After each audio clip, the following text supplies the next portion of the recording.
어릴 때 겪었던 기묘한 이야기들. 이야기를 시작하려면 좀 길지만 그래도 한번 해보겠습니다. 저는 고등학교 2학년 때 처음으로 제대로 여자친구란 걸 사귀게 되었습니다. 당시 저는 18살, 여자친구는 19살. 저는 여자친구와 한창 잘 사귀고 있으면서 평소 이야기하는 걸 많이 좋아했습니다. 여자친구는 무서운 이야기를 유독 좋아했고 공포 영화 호러물을 매우 좋아하는 여자였습니다. 저는 여자친구와 그런 이야기를 나눌 때마다 여자친구 혼자서만 무서워하고 저는 전혀 무서워하지 않았습니다. 그러던 제가 여자친구 친구들을 소개받게 되었습니다. 다들 누나들이라 좀 불편하긴 했지만 그래도 넉살이 좋은 편이라 금방 친해졌습니다. 여자친구와 친구들과 놀고 그날 밤 저희 집이 빈 관계로 모두들 저희 집에서 놀기로 했습니다. 지금부터 제대로 된 이야기 시작하겠습니다. 여자친구 친구들도 무서운 이야기를 무지 좋아하는 친구들이었습니다. 그중 한 친구가 무서운 이야기를 해주겠다고 완전 유명한 이야기라며 학교에다 소문난 이야기라고 했습니다. 저는 기대심 반 호기심 반으로 이번에도 뭐 별로 무섭지 않을 거라 생각을 했습니다. 그런데 그 여자친구 친구가 매우 자세하게 설명하는 겁니다. 이야기는 중학생 남자 2명이 있었는데 그중 한 남학생 집에서 통닭을 먹기로 했답니다. 시간은 저녁 7시경. 그런데 친구 아버님께서 집에 온다 하여 옥상에서 먹기로 했답니다. 그런데 불과 3일 전 그 옆동에서 옥상에서 사람이 떨어져 자살을 했다고 했습니다. 그래서 그 두 학생은 별로 탐탁치 않았지만 그냥 옆동이니 뭔 상관이냐며 그냥 먹기로 했습니다. 그중 학생 한 명은 매우 뚱뚱한 학생이었다고 합니다. 그런데 그 뚱뚱한 학생이 통닭 닭다리를 아껴가며 먹고 있는데 그냥 아무 생각 없이 옆동을 쳐다봤다고 합니다. 그런데 아파트 옥상을 보면 엘리베이터 끌어올리는 기계가 들어가 있는 좀 작은 건물이 하나씩 다 있습니다. 그런데 그 아파트는 이런 식으로 가운데 쪽이 뚫려 있습니다. 그런데 저 부분에서 사람 머리가 도저히 사람의 키라곤 생각이 안 들 정도로 높은 곳에 머리가 눕혀진 채 저희 쪽을 바라보고 있었다고 합니다. 이런 식으로 솔직히 저렇게 된다면 사람 반대편 쪽에 사람 몸이나 어깨가 보여야 정상이 아닙니까? 저기 가운데 부분은 높이가 2m가 훨 넘습니다. 그런데 그 닭다리를 뜯던 친구가 저걸 목격하고 나서 순간 너무나 놀래 같이 있던 친구를 불렀답니다. 야, 아무개야 저기 사람 있어. 봐봐 이상해. 그런데 그 친구는 귀찮다며 괜히 놀리지 말라며 무섭다며 하지 말라 했습니다. 그래서 그 닭다리 뜯던 친구는 그냥 헛걸 본 거겠지 생각하고 무시하고 고개를 돌렸답니다. 그런데 그 순간 정말 쾅! 정말 장난 아니게 뭔가 깨지는 소리가 났답니다. 그런데 그 소리를 두 친구가 동시에 들은 겁니다.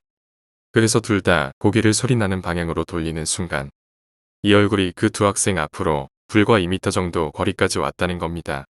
그런데 그걸 한 학생만 봤다면 절대 믿지 못하겠지만 두 학생 모두 다 이 영상을 본 겁니다. 그 닭다리 뜯던 학생은 일어서서 저 얼굴과 그대로 마주보고 있고 앉아서 먹던 학생은 일어선 학생과 눈 마주치고 있던 형상을 아래서 보고 있었습니다. 그 서 있던 학생은 저 얼굴과 마주친 순간 정말 머릿속에 아무 생각도 없었다고 합니다. 도망칠 생각, 나 이제 죽었다는 생각, 저게 뭐지? 귀신인가? 라는 생각조차 들지 않고 그저 멍하니 몸이 굳어서 움직일 생각을 하지 않았다고 합니다. 그런데 그 순간 앉아있던 남학생이 먼저 도망가면서 서있던 친구를 끌어서 같이 도망갔다고 했습니다. 그 둘이서 도망가는데 그 아파트가 19층이었다고 합니다. 그런데 학생들 말로는 19층에서 8층까지 내려가는데 단 3분도 걸리지 않았다고 합니다. 그 닭다리 뜯던 학생은 양쪽 발목 인대가 다 드러나면서 발목까지 삐고 먼저 앉아있던 친구는 발목뼈에 금이 갈 정도로 달리고 겨우 8층에서 둘이 엉켜 굴러 엎어져 정신이 들어 자신의 다리 상태를 알고 아픔을 호소하여 병원으로 이송되었다고 합니다. 그 두 학생은 대략 한 달 정도가량 밥도 제대로 못 먹고 한 학생은 병원을 다녀 치료를 받을 지경까지 갔었다고 합니다. 그런데 여러분께서 하나 아셔야 할 가장 큰 이야기가 있습니다. 저 이야기 중 닭다리를 뜯던 학생이 바로 접니다. 그 자살 현장을 직접 목격도 했고 시체는 분명 목이 떨어져 나갔고 차 위로 떨어져 완전 찌그러진 상태였습니다. 그리고 저는 여자친구 친구가 이야기할 때 단 한순간도 가만히 있을 수가 없었습니다.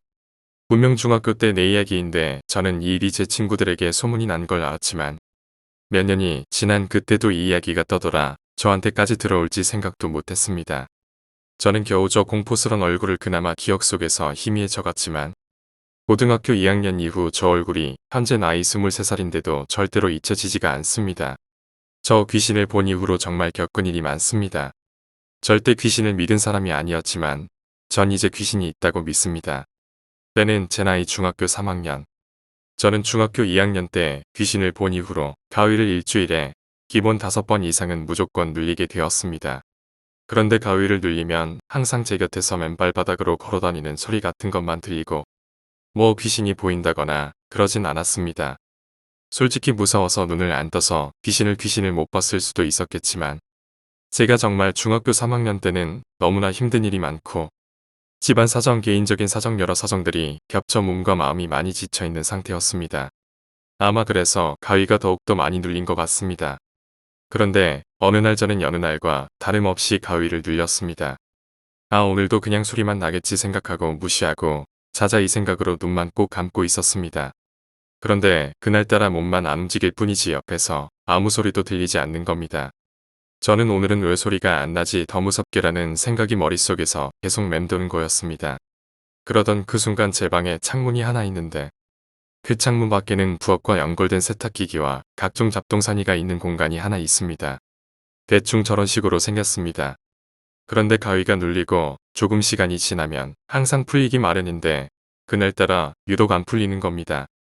그 순간 타다다 이런 식으로 달리는 소리가 다용도실부터 제 방 문까지 계속해서 반복적으로 나는 겁니다. 타다다. 너무나 놀라고 무섭고 하필 여름이라 제 방 창문을 열어놓은 상태라 다용도실에서 발자국 소리는 너무나 또렷하게 들렸습니다. 저 너무나 무서워서 눈을 뜨지 못하고 미친 듯이 엄마, 엄마 라는 소리만 무한 반복내며 했지만 정말 영화같이 엄마는 듣지도 못하시고 제 방 근처에도 안 오는 겁니다. 이때 정말 미웠습니다. 그리고 대략 3-4번 왔다 갔다 하더니 딱 제 방 문 앞에서 멈추는 소리가 나는 겁니다. 저 정말 오줌 쌀 뻔했습니다. 거짓말이 아니라 정말 무서워서 제발 가주라고 제발 내 방 들어오지 말라고 눈 감고 울면서 부탁을 했습니다. 중학교 2학년 때 귀신을 본 이후로 정말 2년 동안 귀신 너무나 무서워했습니다. 다신 귀신을 보기 싫어서 그 귀신 새끼한테 정말 미친 듯이 빌었습니다. 아, 지금 생각하니까 다시 화납니다. 그런데 그 순간 저 손이 움직여지고 발도 움직여지는 겁니다. 됐구나. 갔구나. 일단 안도의 한숨을 내쉬고 떨리는 심장을 계속 진정시켰습니다. 그리고 나서 일어나려는데 몸이 안 움직이는 겁니다. 그때는 이미 눈을 뜬 상태였고 다시 감기지도 않고 저는 천장과 제 바로 윗 벽면이 보이고 아래와 아무튼 눈알 돌리는 부분은 다 보이는 겁니다. 그런데 저 정말 다신 보고 싶지도 않은 귀신을 보게 된 겁니다. 그것도 바로 제 바로 위 벽면 쪽에서 밑에서 바라본 방향입니다. 근데 저 때는 제 얼굴 쪽을 바라보는 게 아니라 정면을 바라보고 있는 겁니다. 저 이미 귀신을 한 번 보고 여러 번 느낀 상태라 정신은 있었습니다. 그래서 이렇게 된 마당에 내가 밑에 있는 거라도 들키지 말자라는 생각으로 정말 숨소리까지 참으며 눈은 아파오고 눈에선 눈물이 나오려고 했지만 끝까지 참았습니다. 그던 그 순간 확 제 얼굴 쪽으로 몸을 숙이더니 제 얼굴을 뚫어지게 쳐다보곤 씨 입이 찢어질 정도로 미소만 짓는 겁니다. 저 정말 차라리 내가 정신을 잃었으면 좋겠다. 눈이 봉사였으면 좋겠다는 생각이 너무나 절실하게 느껴지는 순간이었습니다.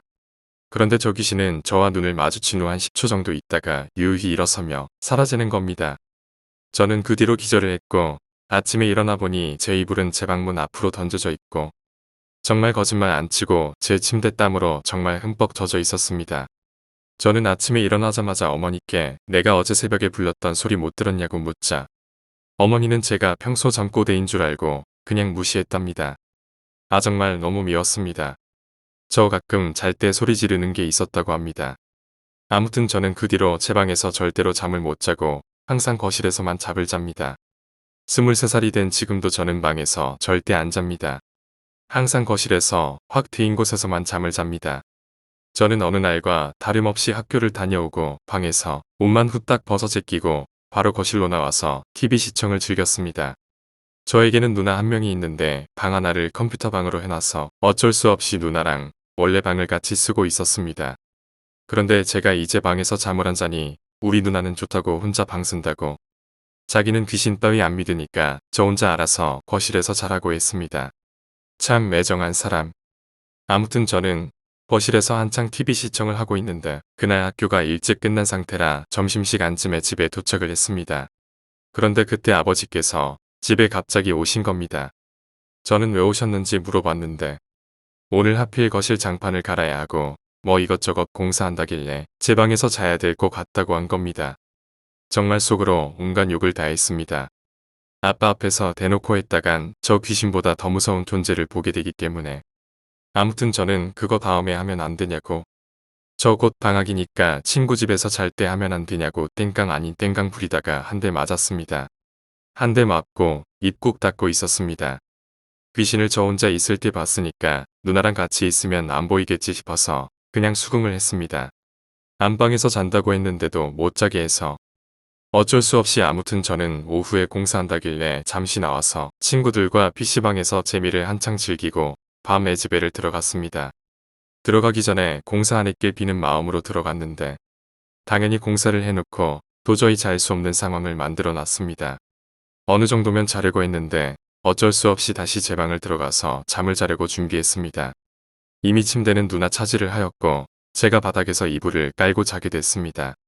속으로 우리 누나도 귀신 한번 봐봐라 했는데 워낙 기가 센 여자라 볼 리가 없을 것 같았습니다. 아무튼 잠을 자려고 이불을 깔고 딱 누웠는데 하필 침대 밑에 공간이 있는 겁니다. 정말 저런 공간은 막 영화에도 나오듯이 정말 기분 나쁩니다. 그래서 이불로 가리려고 별의별 짓을 하려고 했는데 괜히 누나한테 혼만 나고 그만뒀습니다. 그냥 저쪽 방향을 안 보면 되겠지 생각하고 아무튼 잠을 청하려는데 꼭 오늘은 진짜 가위 제대로 눌릴 것 같다는 느낌이 든 겁니다. 저는 자기 전에 느낌이 옵니다. 막 심장이 쿵쾅쿵쾅 거립니다. 평소보다 더 그래서 잠을 자려고 눈을 감고 있는데 그날따라 잠이 잘 오는 겁니다. 운 좋게야 오늘 가위 안 눌리려라는 희망적 생각이 맴돌았습니다. 그런 생각을 하며 저도 모르게 잠이 들었습니다. 그런데 한창 잠을 자다가 PC방에서 흡입한 햄버거. 그 거지 같은 햄버거가 문제였습니다. 정말 자다가 확 깰 정도로 배가 아픈 겁니다. 너무 아파서 바로 화장실로 달려가서 해결하고 다시 잠을 청하려는데 정말 너무 아프게 깨서 잠이 잘 안 오는 겁니다. 아 정말 오늘 가위 안 눌릴 수도 있었는데 햄버거 원망하며 다시 잠을 청하려는데 다시 잠이 오는 겁니다. 그런데 저도 모르게 뒤척이다가 침대 밑쪽 방향을 보고 잠을 들어버린 겁니다. 그런데 하필 이때 귀에서 삐소리가 살짝 나더니 몸이 무거워지고 가위가 눌려버린 겁니다. 진짜 영화같이 재수없게 참 저는 눈을 절대 안 떴습니다. 혼자 가위에서 깨려고 가위 깨려면 손가락 움직이면 된다. 소리 지르면 된다라는 말을 생각나서 다 하려는데 아무것도 할 수 없는 상태가 됐고 전 누나가 저를 깨워주기만을 빌었습니다. 정말 속으로 빌었습니다. 제발 천사 같은 누나야 이번 한 번만 좀 깨워주라. 제발 좀 하며 그런데 딱 마침 정말 평소 잘 안 도와주던 누나가 막 제 이름을 부르는 겁니다. 그것도 아주 작게. 아 됐다. 누나가 나를 깨운다. 됐다. 하며 눈을 딱 떴는데 정말 이때 정말 죽고 싶었습니다. 기괴하게 웃으며 저를 쳐다보고 있는 겁니다. 그것도 밑에 몸은 정말 형체 알아볼 수 없게 이상하게 생기고 얼굴은 아직도 또렷하게 기억이 납니다. 그런데 저 입에서 전혀 움직이지 않으며 제 이름을 부르는 겁니다. 저 그 순간 눈을 다시 감을 생각도 안 들고 그저 저 귀신 새끼와 계속 마주보게 됐습니다. 정말 거짓말 같지만 사실입니다. 저 입에서 계속 제 이름이 반복되며 불렀습니다. 제 이름을 여기서 호로야라고 하겠습니다. 호로야, 호로야. 이렇게 계속 반복을 하더니 점점 기괴한 소리로 말이 빨라지는 겁니다. 저는 저렇게 말이 나오는 순간 기절까진 아니지만 정신을 잃을 정도로 온몸에 힘이 빠져버리고 속으로 제발 누가 나 좀 살려줘 라고 빌었습니다. 그 순간 저희 진짜 누나가 저를 뺨을 때리면서 온몸을 흔들며 깨우는 겁니다. 그 순간 저는 눈을 정신이 들어 눈을 꾹 감고 다시 눈을 떴는데 저 영상은 사라지고 누나가 저를 계속 깨웠습니다. 저는 잠이 깨고 아무 말도 할 수 없이 누나만 뚫어지게 쳐다보며 친누나인지 확인을 했습니다. 그러고 나서 누나가 하는 말이 야, 너 왜 자꾸 네 이름을 그렇게 이상하게 말해? 잠을 잘 수가 없잖아. 왜 그래 너 무슨 꿈 꿨어? 라는 누나의 말을 듣고 온몸에 소름이 다 돋고 등에는 식었던 땀이 다시 흘러내렸습니다. 저 귀신 입에서 나온 말이 제가 한 말이었던 겁니다.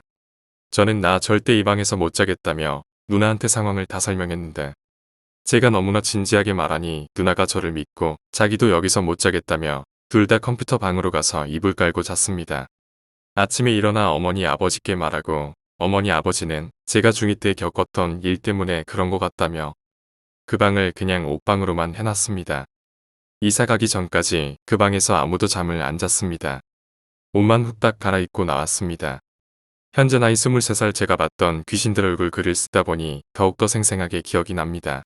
저는 중학교 3학년 때까지 몸무게가 89kg, 고등학교 1학년 초반에는 98kg까지 나갔다가 어느 한 여자에게 너 뚱뚱해서 싫어 이 한마디를 듣고 피눈물을 먹으며 독하게 다이어트를 했습니다. 그 결과 저는 3달 만에 29kg를 뺐습니다.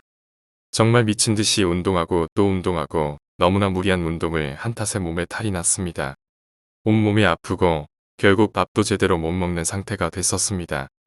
집에서 몸도 제대로 움직이질 못해서 결국 병원을 다녀왔는데 병원에서 운동을 그만하라고 했습니다.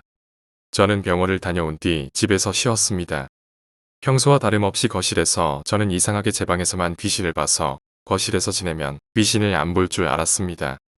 아무튼 전 거실에서 쉬고 있는데 시간은 오후 3시경이었습니다. 몸이 너무 아파서 바로 잠에 골아 떨어졌는데 한참 자고 일어나니 대략 8시 정도가 됐습니다. 집에는 아무도 없고 누나는 대학생이라 이제 집에 없었습니다. 그리고 아버지 어머니 두 분 다 맞벌이를 하셔서 늦게 집에 들어오는 겁니다. 딱 눈을 떴는데 너무 깜깜해서 약간 으스스했습니다. 저녁 8시밖에 안 됐는데 너무나 캄캄했습니다. 저는 일어나서 불을 켜려고 했는데 몸에 힘이 없어서 일어나지를 못했습니다. 그래서 그냥 어머니 아버지 올 때까지 기다리자 이 생각으로 다시 누웠는데 거실에선 한 번도 눌려본 적도 없는 가위가 눌리려고 하는 겁니다. 뒤에선 삐소리가 나며 안 그래도 무거운 몸이 무거워지고 심장이 더욱 크게 뛰는 겁니다. 아 설마 여기서까지 제발 아니길 빌었습니다. 그런데 저는 거실에서 누우면 그 귀신 나온 제 방이 그대로 보입니다.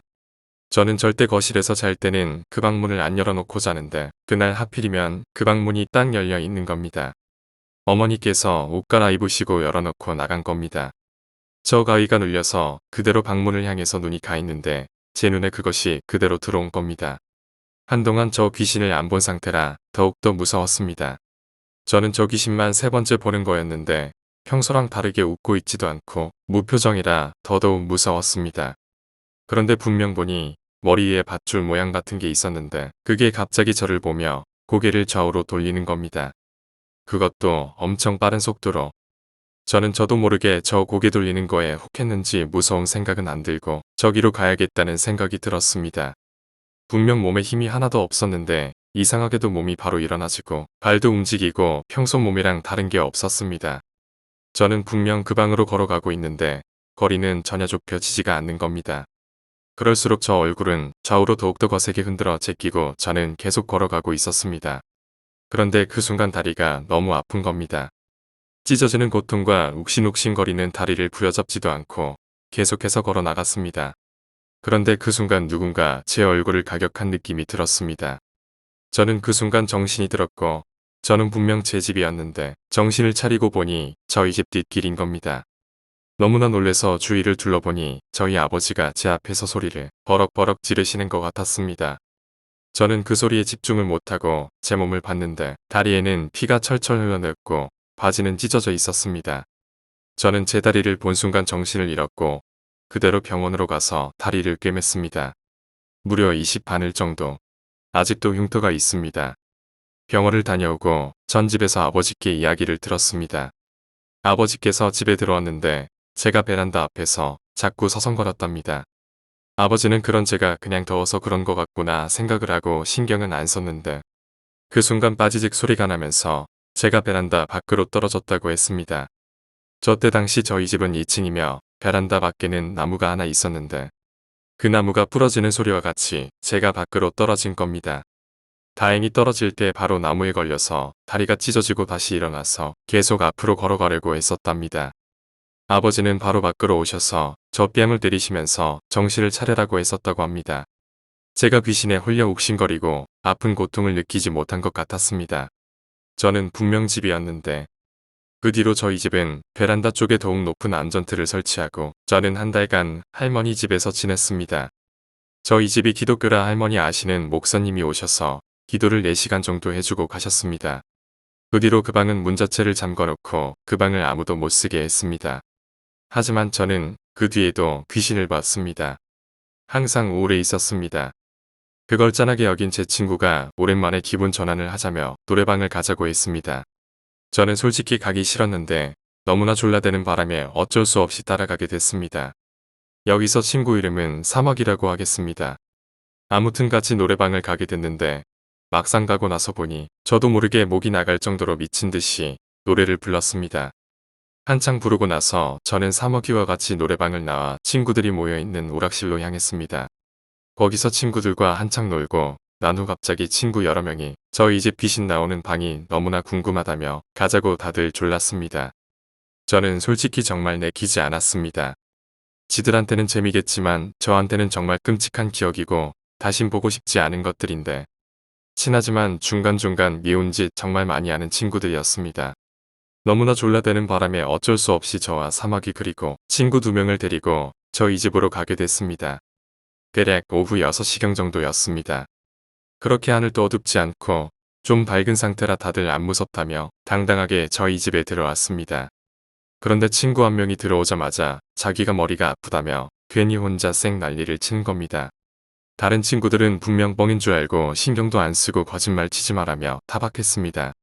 아무튼 그 친구는 머리가 계속 아프다며 거실 소파에 엎어져서 머리만 만지고 있었습니다. 그러던 중 친구 한 명이 먼저 그 방을 열고 들어가더니 아무렇지도 않게 뭐야 아무것도 없잖아. 별것도 아니네. 라면서 냅다 방에서 나왔습니다. 자기도 무서운 거였던 겁니다. 그렇게 저희들은 제 방 구경을 마치고 나서 저희 집에서 밥을 먹고 잠을 자기로 했습니다. 안 그래도 부모님들께서 할머니 아프셔서 광주를 올라간 상태라 아무도 없었습니다. 그날 친구 집에서 자려고 했던 저는 친구들이 같이 잠을 자준다고 하니 너무나 고마웠습니다. 아무튼 저희들은 저녁밥을 먹고 모두 다 거실에서 잠을 자려고 이불을 깔고 제 귀신 이야기나 듣자며 다들 장난도 안 치고 옹기종기 모여 누워 있었습니다. 남자 새끼들끼리 징그럽게.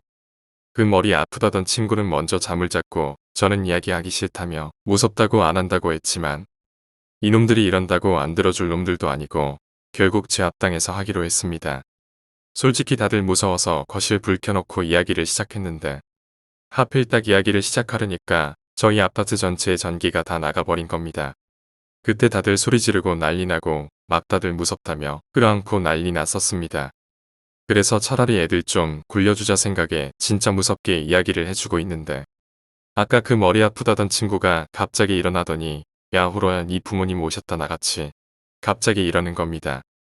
저는 뭔 소리냐며 우리들밖에 없는데 무슨 소리냐고 했습니다. 그런데 친구가 하는 말이 내 부모님 오셔서 니들 시끄럽다고 막 뭐라 했잖아. 나 괜히 민망해서 계속 자는 척 했는데 갑자기 문 열고 나가는 소리 들어서 눈 떴는데 저는 소름이 끼쳤습니다. 그래서 친구에게 다시 물었습니다. 너 만약 그 말이 거짓말이면 네 인생 앞으로 영원히 꼬인다. 집안도 망하고 네 몸도 아프고. 그런데 그 친구가 하는 말이 자기 말이 거짓말이면 정말 모든 걸 다 내놓겠다고 정말로 진지하게 눈 하나 안 깜빡거리면서 말을 하는 겁니다. 저희들 그 순간 다들 오싹해지면서 정말 오랫동안 정적이 흘렀습니다. 그리고 다들 정신 차리고 어떻게든 불을 켜려고 했는데 불도 안 켜지고 전기는 안 들어오는 겁니다. 어쩔 수 없이 다들 불 켜는 걸 포기하고 잠을 자기로 했습니다. 솔직히 남자 4명인데 무서울 게 뭐 있냐며 다들 잠잔다고 들어놓은 겁니다. 한참 시간이 지나고 다들 잠이 들었는지 조용히 했습니다. 그런데 저는 그 친구 말이 너무나 마음에 걸려서 잠을 한숨도 잘 수가 없었습니다. 그러던 중 정말 다름 아니게 또다시 가위에 눌리려고 하는 겁니다. 하지만 자기 전에 미리 제 친구들한테 제가 잠꼬대가 심한 걸 알기 때문에 만약 잠꼬대 안 하면 한 번만 깨워달라고 했습니다. 그걸 기억하고 있던 한 친구가 후보야 자냐? 후보야 자냐고 호로야 잠들었어? 이런 식으로 계속 물어보는 겁니다. 저는 그 순간 가위 눌리려던 게 풀리고 대답을 하며 다행히 잠을 잘 수 있다고 생각했습니다. 그런데 그 친구가 후보로야 자냐고. 야 자냐니까. 자냐고. 계속 이런 식으로 물어보는 겁니다. 저는 안 잔다고 짜증을 냈는데 친구가 그래. 밥값 내라는 겁니다. 저는 무슨 장난을 이렇게 쳐라고 생각하고 무시하고 다시 잠을 청하려는데 다시 후보야 자. 잠들었지? 이번엔 잠들었지? 이러는 겁니다. 저 이때 문득 생각나는 게 이건 귀신이다. 그래 나 지금 가위 눌려서 귀신 소리가 들리는 거다. 이 생각으로 절대 대답을 안 했습니다. 대답을 안 하니 더 이상 제 이름을 안 부르는 겁니다. 됐다 이제 자야겠다 생각을 한순간. 자나 보네. 히히히. 라며 웃는데 정말 엄청난 높은 고음으로 웃는 겁니다. 저는 발끝부터 머리끝까지 전기가 온 것처럼 온몸이 찌릿찌릿한 소름이 돋았습니다. 분명 저번에 봤던 그 귀신이 틀림없었습니다. 등에선 땀이 뻘뻘 나고 너무나 무서워서 눈만 꾹 감고 바로 뒤에 친구한테 등을 밀착해서 자려고 했습니다. 다행히도 친구는 바로 제 뒤에서 잠을 자고 있었고 저는 등을 딱 붙이고 그 목소리가 난 곳을 절대 안 쳐다봤습니다. 다행히 친구들이랑 붙어서 잠을 자니 덜 무서웠습니다. 다행히 다시 잠을 자려고 하니 그 목소리는 안 들리고 저는 가위도 안 눌리게 편히 잠을 잘 수 있었습니다. 그리고 날이 밝고 저희들은 모두 다 잠에서 깨어나 제가 있었던 일들을 말해줬습니다. 친구들은 개소름 돋는다며 말하지 말라고 시끄럽다고 했습니다. 그리고 나서 다들 정리를 하고 집으로 돌아간다고 하며 다들 나갔습니다. 저는 다행히 이번에는 귀신을 안 봤다 생각을 하며 집 정리를 하고 있는데 문득 갑자기 생각나는 게 있었습니다. 분명 잠을 잘 때 저는 잠꼬대가 심해서 제일 가장자리에서 잠을 잤던 겁니다. 그리고 제 친구들은 모두 제 왼쪽에서 잔 겁니다. 그런데 목소리는 오른쪽에서 들렸던 겁니다. 너무나 당황하여 친구들이 어느 쪽인지를 생각을 안 했던 겁니다. 저는 그저 그 목소리 방향을 보기 싫어서 오른쪽을 등으로 해서 밀착을 해서 분명 잠을 잤는데 거기서 분명 저는 등이 맞대어지는 느낌이 났던 겁니다. 분명 벽이 아닌 사람이었던 느낌입니다. 이걸 안 순간 저는 다리에 힘이 풀리고 온몸에서 소림이 돋았습니다. 제 등에서 분명 사람 느낌이었던 그 물체는 어떤 거였을까? 친구들에게 물어봐도 저랑 붙어서 잔 친구는 단 한 명도 없다고 했습니다. 정말 만약 제가 뒤를 돌아봤다면 어떤 게 있었을까 하는 생각에 아직도 소름이 너무나 돋습니다. 이번에는 제 나이 18살 고등학교 2학년 때입니다. 저는 여느 날과 다름없이 학교로 출근을 했고 1교시부터 잠을 청하도록 했습니다. 그렇게 한참 잠을 자고 나니 점심시간인 겁니다. 저는 점심시간에는 이상하게 아무리 깊이 잠을 들어도 눈이 그냥 떠집니다. 급식실까지 질주를 해서 식사를 일찍 하게 됐는데 제 친구 중에 정말 헛새 잘 부리고 말 많고 말하자면 깝치는 애가 한 명 있습니다. 그런데 워낙 좋은 녀석이라 다들 좋아합니다. 그런데 그 친구가 제 옆에 앉더니 야 후로야 너 그 우리 학교 근처 폐가 알지? 아마 이렇게 말했을 겁니다. 저희 지역에는 아주 유명한 폐가가 하나 있습니다. 거기 갔다가 귀신 본 사람도 있고 못 본 사람도 있고 다른 저희 근처 지역 사람들도 알 정도로 유명한 폐가입니다. 아무튼 친구가 이어서 물어보는 말이 너 거기 가면 귀신 볼 수 있어? 이러는 겁니다. 저는 내가 심기 있는 사람도 아니고 보고 싶을 때 보는 줄 아냐며 귀신 본 게 좋은 줄 아냐며 그 친구에게 버럭 화를 냈습니다. 친구는 괜히 민망한지 욕을 하며 뭐 그런 거로 성질을 내냐며 교실로 돌아가는 겁니다. 막상 화를 내고 나니 낼 만한 일도 아닌데 이런 이야기는 좀 민감하게 반응하는 편이라 친구에게 미안했습니다. 그래서 저는 반으로 가서 사과를 하고 친구 장단을 맞춰주려 귀신을 볼 수도 있고 못 볼 수도 있다고 했습니다. 그러자 친구는 바로 화가 풀리더니 그럼 오늘같이 거기 가자며 자기는 귀신 한번 보는 게 소원이라고 한 번쯤 가보고 싶었는데 혼자는 솔직히 무섭고 귀신 본 경험자가 같이 가주면 안 무서울 것 같다며 저에게 부탁하던 것입니다. 정말 욕하고 싶었지만 꼭 참고 나도 무섭다며 그리고 그런 곳은 무조건 귀신 있다면서 거기 가면 너한테 귀신 달라 붙어서 나온다고 말해주었습니다. 하지만 그 친구는 그래도 가겠다고 제발 가자고 했습니다. 이쁜 여자 소개시켜준다고 이 말 한마디에 저는 친구와 같이 가기로 약속했습니다. 저희는 학교가 끝나고 학교 후문으로 나가는데 저희랑 친한 선배가 있는 겁니다. 인사를 나누고 이야기를 나눴는데 아마 선배가 저희들 보고 어디 가냐며 물어봤을 겁니다. 저희는 자초지정을 다 설명하고 그 폐가로 간다 했는데 선배는 재밌겠다며 자기도 꼭 한번 가보고 싶었는데 용기가 안 나서 못 갔다고 한 겁니다. 저희도 차라리 2명보단 3명이 덜 무섭겠다며 같이 가게 되었습니다. 그런데 가기 전에 배가 너무 고파서 밥을 먹고 갔습니다. 밥을 먹고 가려고 하니 시간이 대략 한 6시에서 7시 사이 정도였던 것 같습니다. 하늘은 약간 어둑어둑한 상태이고 진짜 귀신 나오기 좋은 날이었던 것 같습니다. 제 친구는 이런 날이어야 귀신이 더 잘 보인다며 더 어두워져도 괜찮다고 혼자 또 허세를 부리는 겁니다. 그렇게 친구랑 선배랑 같이 떠들며 갔는데 그 폐가 근처에 올 때쯤 다들 급 조용해졌습니다. 진짜 그 집 근처에만 가도 오싹한 기분이 드는 겁니다. 하늘도 어두워져서 더 무서웠고 저는 온몸에 소름이 돋을 정도로 이상한 느낌이 나는 겁니다. 아무튼 다들 폐가 문 앞까지 도착해서 누가 먼저 들어갈지 실랑이를 벌였습니다. 저는 무조건 나랑 간다 했고 친구도 무섭다고 했는데 선배가 짜증난다며 그냥 문을 열고 혼자 먼저 들어가는 겁니다. 아무튼 저흰 같이 따라 들어갔습니다. 두 사람은 별거 아니네 이런 말을 했는데 저 다리 쪽이 찌릿찌릿하며 등이 오싹해지는 기분이 들었습니다. 느낌이 안 좋아서 그냥 나가자고 재촉을 했는데 그 둘은 뭐 별거 아니네 하며 점점 더 들어가는 겁니다. 급히 가는 2층으로 된 주택이었는데 마당도 꽤 넓었습니다. 마당을 둘러보고는 집 안으로 들어가기로 했습니다. 저는 하늘은 이미 어두워졌고 빛도 없는데 왜 들어가냐고 했습니다. 친구는 자기 핸드폰 후레쉬 된다면서 들어가자 했습니다. 저는 정말 들어가기 싫었는데 선배에게 끌려가서 어쩔 수 없이 갔습니다. 저흰 1층으로 들어가서 대략 5분인가 정도 둘러봤는데 그 순간 2층에서 탁탁탁 이런 소리가 나는 겁니다. 그 순간 저희 3명 다 미친 듯이 소리 지르며 집 밖으로 뛰쳐나와 폐가 근처에서 멀리 떨어져 도망갔습니다. 사람이 정말 극한의 상황에선 엄청난 힘이 난다 했는데 달리기 속도 정말 장난 아니었습니다. 그렇게 다들 멀리 떨어져 무섭다고 벌벌 떨며 땀을 흘리고 있었습니다. 야셴 저기 가지 말자고 얘기하는 중에 친구가 핸드폰 떨어뜨리고 왔다고 하는 것이었습니다. 영화에서 보면 꼭 이런 새끼 한 명 때문에 사람들이 다 죽는 겁니다. 아무튼 저희들은 날 밝으면 가자고 그냥 집에 가자고 했습니다. 그런데 그 친구는 진짜 중요한 연락 올 때 있다며 안 된다며 오려고 하며 제발 좀 같이 가달라고 빌고 또 비는 겁니다.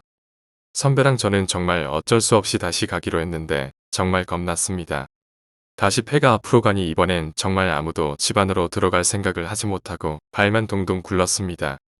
그래서 어쩔 수 없이 친구가 미안하게 됐다며 여기까지면 됐다면서 자기가 혼자 들어가서 찾아오겠다는 겁니다. 저는 왜 그러냐며 같이 들어가자고 했는데 끝까지 자기 혼자 가겠다고 하는 겁니다. 친구는 자기가 소리 지르면 그냥 바로 들어와 주기만 해달라 한 겁니다. 선배랑 저는 알았다며 그냥 문 앞에서 기다렸습니다. 친구는 집 안으로 들어갔고 혼자서 찾아다니는 게 보였습니다.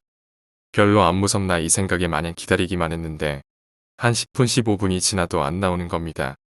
걱정이 돼서 친구를 불렀는데 대답도 없었습니다. 이 새끼가 우리를 놀래켜주려고 한 것 같다며 그냥 무시했었습니다.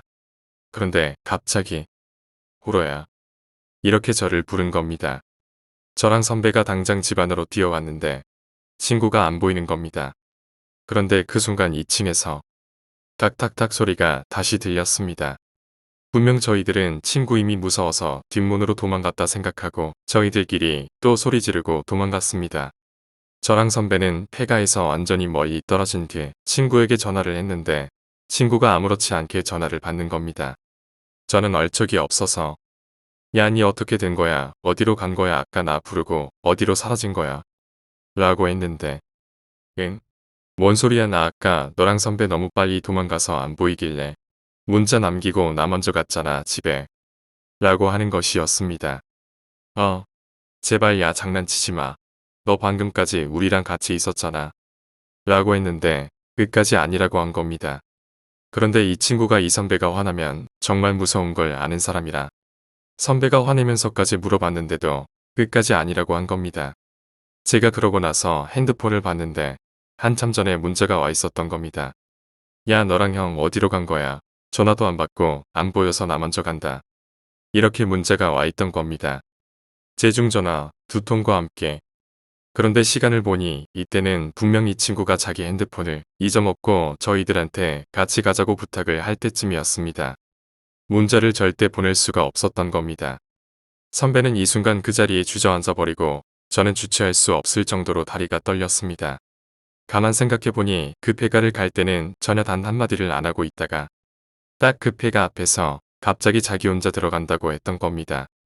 저랑 선배랑 같이 갔던 그 친구는 도대체 누구였지라는 생각과 제 이름을 그렇게 크게 부른 사람은 누구였을까요? 저 혼자 들었으면 그나마 환청이란 말을 할 수라도 있지만 선배도 같이 듣고 분명 셋이서 같이 핸드폰을 찾으러 갔는데 이 선배는 그 뒤로 그 폐가 말만 나오면 얼굴이 창백해지면서 말하지 말라고 하며 민감하게 반응하며 다신 그 말 입 밖으로도 꺼내지 말라 했습니다. 저는 제 친구에게 그 말을 해주자 한심한 친구놈은 하필 자기가 그 자리에 왜 없었냐며 아깝다고 했지만 솔직히 무섭다며 다신 그 폐가 가지 말자고 했습니다. 저희 학교엔 이 소문이 무성하게 퍼지고 그 뒤로 그 폐가 근처에 저희 학교 애들은 아무도 근처에도 안 갔습니다. PT에 얽힌 얘기를 해보겠습니다. 저희 아버지는 항상 밖에서 일을 하시면 어머니께 연락을 자주 하십니다. 어머니도 자주 하시고 본론으로 돌아가겠습니다. 저희 아버지께선 웬만하면 기계 쪽으론 돈 잘 안 쓰시는데 잦은 출장으로 인해 어쩔 수 없이 삐삐 양것을 장만하게 되었습니다. 어머니께서 말씀해 주셨는데 아버지는 겉으론 표현 안 하셨지만 삐삐가 마음에 드셨는지 은근히 속으로 많이 좋아하시고 신기해 하시는 게 보였다고 했답니다. 아버지께서 항상 출장을 가면 꼭 하셨던 말씀이 삐삐 쳐라 이 말을 하신 게 어렴풋이 기억이 납니다. 그렇게 항상 삐삐의 숫자를 남기고 아버지랑 연락하던 게 생각이 납니다. 어느 날 아버지는 평소와 다름없이 삐삐 쳐라 이 말을 하시며 또다시 일주일 정도 출장을 다녀와야 한다고 하셨습니다. 저는 어렸을 때 아버지께서 출장 가시면 무조건 따라 나와서 울면서 가지 말라며 떼썼다고 합니다. 그렇게 아버지께서 출장을 가시고 나면 어머니랑 저랑 누나는 바로 아버지께 삐삐를 쳤다고 합니다. 저희 아버지는 출장 지역에 도착하자마자 삐삐를 확인하시고 저희가 남긴 숫자를 보고 당장 전화했다고 합니다. 그렇게 가족들과 열심히 통화를 하고 난 후 아버지는 짐을 꾸리시고 열심히 출장 가서 할 일을 하셨다고 합니다. 출장 3일째 되던 날 아버지는 웬만하면 몸에 탈이 나시는 분이 아닌데 그날 몸살이 나셨다고 합니다. 가족들 걱정할까봐 전화상으론 몸 괜찮다고 아무렇지 않다며 말씀을 하셨다고 합니다. 그런데 그날은 숙소에서 쉬고 계시는데 저희 가족이 연락할 시간이 아닌 시간에 삐삐가 울렸다는 겁니다. 아버지는 확인을 하고 저희 집 번호로 8282가 돼 있길래 바로 연락을 했다고 합니다. 그런데 집으로 전화를 걸었는데 아무도 받지 않는다는 겁니다. 아버지께서 2번, 3번, 여러 번 해봤는데 안 받았답니다. 아버지는 갑자기 덜컥 걱정이 됐다고 했습니다. 무슨 일이 있는 게 아닌가? 강도라도 들어서 급하게 연락한 건가? 여러 생각에 걱정이 됐는데 도저히 집으로 갈 상황이 아니라서 발만 동동 구르고 있었다고 합니다. 그러던 중 다시 저희 집 번호로 8282가 찍혀서 왔다는 겁니다. 급하게 다시 연락을 했는데 그때 저희 누나가 받았다고 했습니다. 아버지는 무슨 일 있었냐며 물어봤고 저희 누나는 아무 일도 아니라며 그냥 보고 싶어서 전화했었다고 했답니다. 전화 못 받은 건 잠시 나갔다 와서 못 받았다길래 아버지는 안심했다고 했습니다. 그러고 나서 저녁을 먹고 숙소로 돌아와서 다시 잠을 자려고 했답니다. 그런데 또다시 삐삐가 울렸다는 겁니다. 아버지께서 다시 확인해보니 이번에도 마찬가지로 8282가 찍혀있다는 겁니다. 아버지는 자기가 보고 싶어서 전화 기다리구나 이 생각으로 집으로 전화를 거셨을 겁니다. 집으로 통화를 걸었는데 몇 번 안 받다가 좀 더 하니 받았다고 합니다. 평소와 같이 아빠 뭐하고 있었어? 전화도 없고 밥 먹고 쉬고 있었지. 아빠 올 때 장난감 사와. 엄마 바꿔줄게. 여보 밥은 잘 먹고 있어? 등등 여러 질문을 하셨다고 합니다. 잘 지내고 있다라는 등 짧게 이야기를 나누시고 끊으려고 하시는데 어머니의 목소리가 피곤하신 것 같다고 느끼셨답니다. 그래서 걱정돼서 어디 아프냐고 물어봤더니 어머니께서 대뜸 비명을 지르시고 끊었다고 합니다. 아버지는 당황하셔서 다시 전화를 걸었는데 또다시 2~3번 안 받다가 전화를 받았다고 합니다. 왜 아까 소리를 질렀어? 무슨 일 있어? 경향된 목소리로 아버지가 말씀하시자 왜? 내가 왜? 왜? 소리 지른 게 왜? 응? 아 목소리가 달라졌네. 이러고 툭 끊어버리셨다고 합니다. 아버지는 처음에는 상황을 모르시고 안 그래도 몸도 안 좋은데 더 이상 전화해봤자 싸울 것 같아서 그냥 내일 일찍 일을 마치고 집으로 돌아가기로 하셨습니다.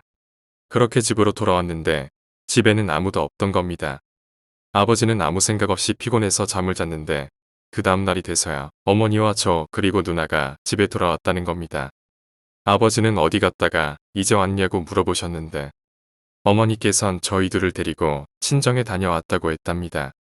아버지는 그럼 어제 전화해서 왜 그렇게 소리 지르고 마지막에 이상하게 하고 끄는 거냐고 물어보셨는데 어머니는 무슨 소리냐며 아버지가 출장 가자마자 바로 우리도 나왔는데 라고 하셨습니다. 저희 아버지 얼굴이 창백해지시며 거짓말 치지 말라며 어머니께 처음으로 화를 내셨다고 합니다.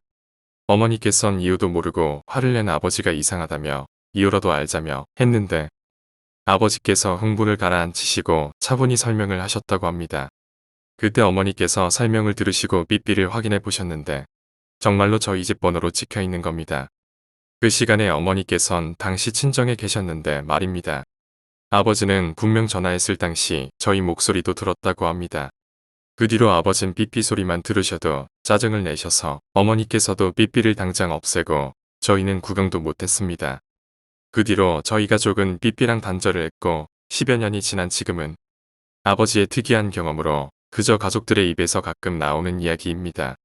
그런데도 아버진 그때 생각하면 솔직히 소름이 돋는다며 정말 그건 누구였을까 라는 생각이 안 잊혀지시다고 합니다.